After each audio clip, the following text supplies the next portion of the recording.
Here in Victoria, a police brutality case exposed by The Age in 7:30 sparked a major scandal.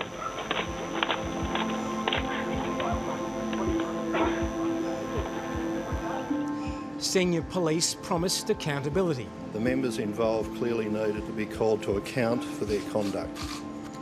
But we can reveal that just 19 days after that, a female doctor alleges she was brutalised by a policeman in public and as other police milled around.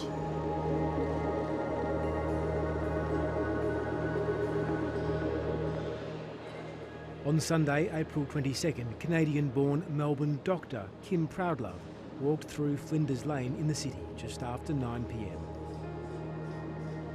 She noticed a bleeding man on the ground who appeared unconscious, surrounded by police.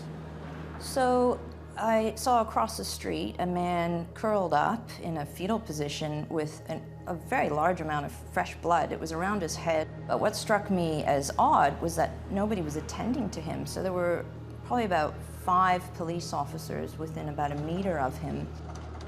So I simply crossed the street and introduced myself to the police officers as a medical doctor, and from there it got incredibly confrontational.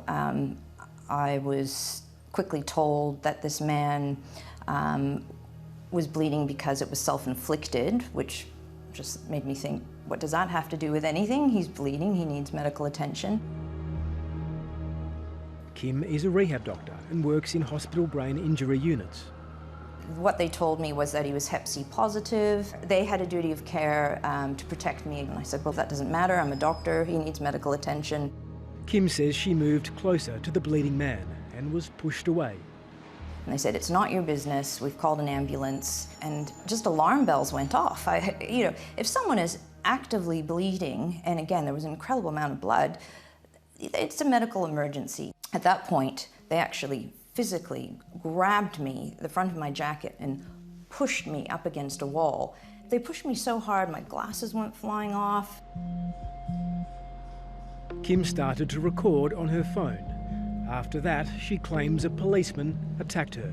I said, again, with my camera at this point, this man needs first aid, and you know I'm right. And then I directed that statement, you know I'm right, to this officer that was more senior, that was managing the scene. And I could see it in his eyes, he just lost it. He came at me and started punching me. And by then, I found myself on the ground, and just searing pain. He punched me in the head repeatedly, not just once. I had my hands behind my back, and he was punching me in the head. And I was saying, you're hurting me, you're hurting me. And they basically just pushed me in the back of the paddy wagon. And, and life's never been the same since. Inside the back of this police car, Kim managed to slip out of her handcuffs and film this video on her phone. At that point, I was just crying hysterically. They kept accusing me of being drunk, but they wouldn't breathalyze me, and they beat me up, and they won't give me the name and the badge number of the person that beat me. So they kept saying the ambulance was coming, the ambulance clearly wasn't coming, and in the time that they're waiting for the ambulance to come where they could actually help the person who was bleeding everywhere, they had time to beat me up, they had time to take up my ID, they had time to handcuff me, and they had time to put me in the paddy wagon, all in the time that they had no ambulance coming. They won't give me the name and the badge number of the person that hit me in the face repeatedly. He was really violent and he was really scary. They're not the good guys because they keep pretending they know nothing. No. I've asked them repeatedly for the name and the number of the person that beat me up. Her husband raced her to emergency at the Alfred Hospital and called 000. Emergency services. On my way to the Alfred Hospital on Commercial Road. Okay. My wife has just been returned home in the back of a police van. Yeah. She's a doctor. So sorry, your wife was injured by police? Yes, my wife's been assaulted by police. They had to glue my ear back. I had these massive bruises. I couldn't sleep on my right side for over a week and a bit. They did damage to a nerve in my hand, but the worst part was they actually did significant damage to my knee. They actually broke my leg. I had a fracture of one of the leg bones, and they tore one of the ligaments in my knee. Kim says the vision she filmed was deleted from her phone during the incident, and the backup folder wiped. She complained to the Police Internal Affairs Unit, at the time headed by Assistant Commissioner Cornelius, the man who 3 weeks earlier had assured Victorians that police brutality would not be tolerated. What was your reaction when you saw the footage featured in that story? Well, look, I was very concerned. But shortly after the incident, she was told by police that she was under investigation. How did you feel to think it might be you who might be charged?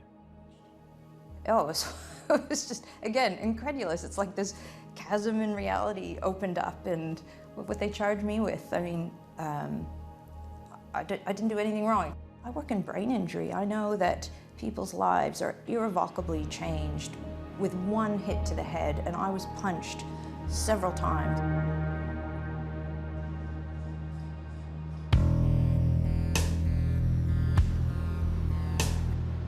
On January 11th, 2013, a disability pensioner was found by police sitting in his parked car with a blood alcohol reading of 0.27.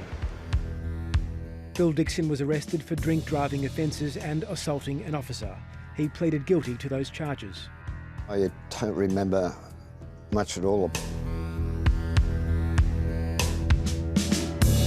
In this never-before-seen video, 62-year-old Phil enters Geelong Police Station. Words are exchanged. Phil is told to take off his belt. He throws it on the ground.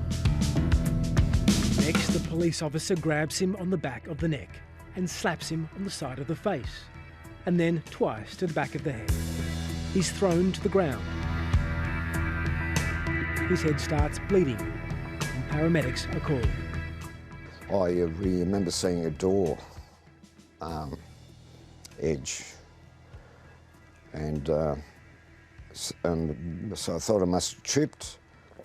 I had a break in that knuckle. Well, I had a torn ligament in my shoulder, and I couldn't raise my arm above there. That took about 21 months or something, I think. Medical records say he was intoxicated in his police cell and was rowdy, so had to be physically restrained and hit his head. The CCTV seems to tell a different story. Legal aid asked for access to the CCTV due to the extent of Phil's injuries. After he saw this vision, he made a complaint to Police Professional Standards. The police officer, Michael Cook, was charged and pleaded guilty to assault, but no conviction was recorded. The officer was suspended with pay for a year. Cook's conduct, though, was deemed insufficient for him to be sacked or even demoted. Cook was directed to behave and stayed on as a police officer for 4 more years.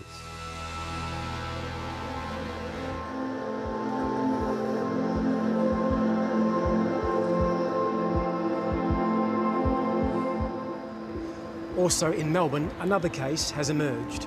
An Aboriginal teen was psychologically and physically harmed, but he'd done nothing wrong. Police mistook him for an offender on the run.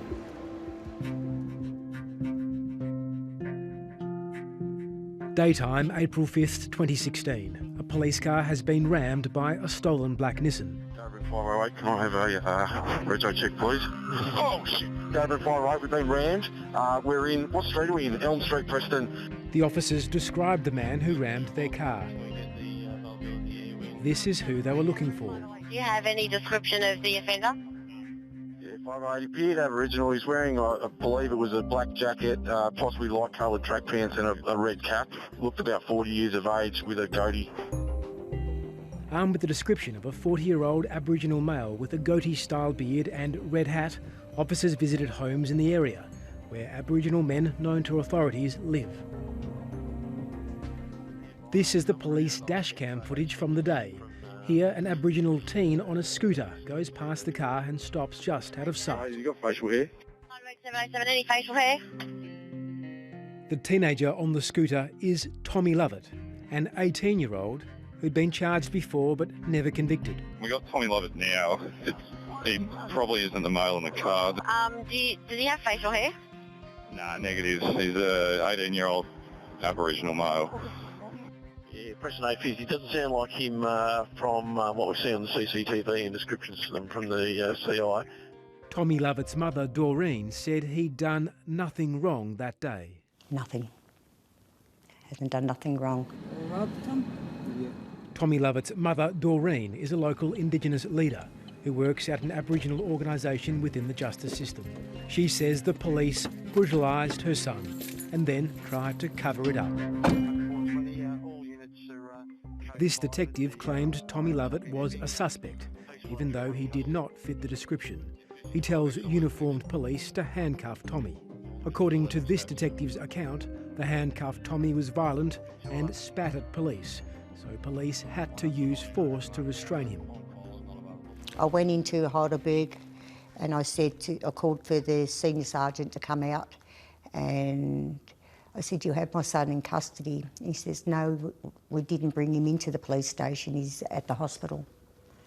And I thought, well, what the heck? He was horrified. He'd never been slapped up by that. He had no human rights. And they took him into a neighbour's house when they had him, and attempted to clean the capsicum spray off him because he could not breathe, and they were cleaning him down with a dog's bowl. Hi, my name's Tommy Lovett, I'm 15 years old. Before the incident, Tommy was an outgoing, happy teenager.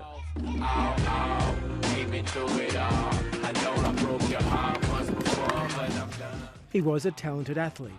Now Tommy no longer rides a scooter and is too traumatised to speak about the incident. His extended family member, Luke Edwards, works at the Victorian Aboriginal Legal Service and wants justice. At a young age to witness something like that, not even witness, to go through it. Yeah. You know, to go through something like that, that's traumatic.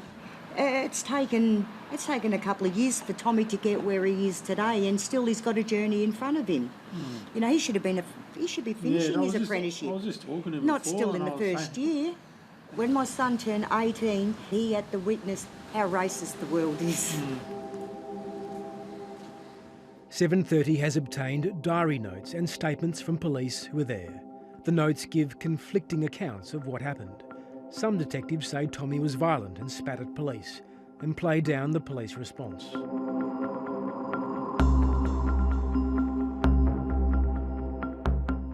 But police officers at the scene wrote remarkably different accounts from the detectives about the treatment of the handcuffed 18-year-old. The male under arrest called the detective an idiot. The detective then picked up the male by his upper body and, with the aid of both other detectives, threw the male into a brown wooden fence. The male's head was pushed into the timber plank and then further down towards the ground. I did not see it necessary in any way to use force.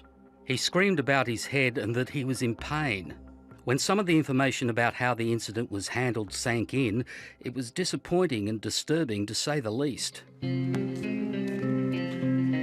Tommy was charged with resisting arrest, but when his lawyers asked for the paperwork from all of the police at the scene, the charges were unexpectedly withdrawn. The police involved have faced no sanctions. Psychologically, it's been difficult. What would justice look like for you in this case? I'd like to see my son smile, say it's all over with. I think that police officer's dangerous, shouldn't be on the streets. I could have been dead, and I'm sure that nobody would have asked, is there any CCTV footage about that? These cases keep going on. There's clearly cultural systemic issues at work within Victoria Police, and in my view the only way that'll stop is when there is proper independent oversight of police. This keeps happening time and time again, and it can happen to anyone.